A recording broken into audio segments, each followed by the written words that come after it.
আমি মিয়ামদ আব্দুল মতিন। আমি এই কমিটি ক্লিনিকের জমিনদাতা।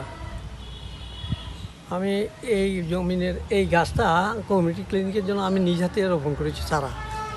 তো গতকালকা সাদেক হোসেন, মিয়ার ছেলে সাদেক হোসেন, সে আইসা কিছু লোকজন লইয়া গাছটা 6টা সাড়ে 6টার দিকে গাছটা কাইতে নিছে। বাধা দিচ্ছি আমি, এবং আমি উদ্বোধন কর্তৃপক্ষ জানাইছি, এবং মেম্বার, আমাদের এলাকার মেম্বার এবং এই কমিটি ক্লিনিক পরিচালনা কমিটির সভাপতি মুক্তার হোসেনকে জানাইছি।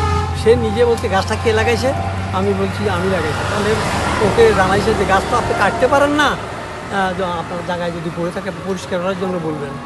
তারপরও সে শুনে নাই কারো কথা, সে কাইতে নিয়েছে। এখন এটা কমিটি ক্লিনিকের গাছ, কমিটি ক্লিনিক কারো এবং উদ্যোক্তা কর্তৃপক্ষ যে কর্ম যা দরকার তা করার জন্য আমি অনুরোধ করব।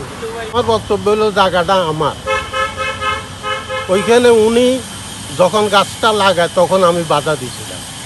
বাধা দেওয়ার পরে উনি বলছে যে ভাই গাছ লাগা লাইছি, ওই নিয়ে আমনে বড় হইলে গাছ আমনে ওকে নিয়ে না আরে ওকে দিয়ে। তো কদম গাছটা বেশি, কদম গাছের অর্ধেক পড়ে আমার দিকে, কদম গাছের অর্ধেক আমি ডিমা পাইছি, কদম গাছের অর্ধেক পড়ে আমার দিকে।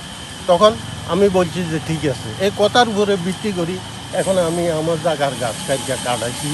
গতকাল 10টায় আমার ভগবতীপুর কমিউনিটি ক্লিনিকের একটি মেহগনি গাছ সাদেক হোসেন এসে আরও কয়েকজন লোক এসে গাছটা বিক্রি করে ফেলেছে, বিক্রি করে কেটে নিছে।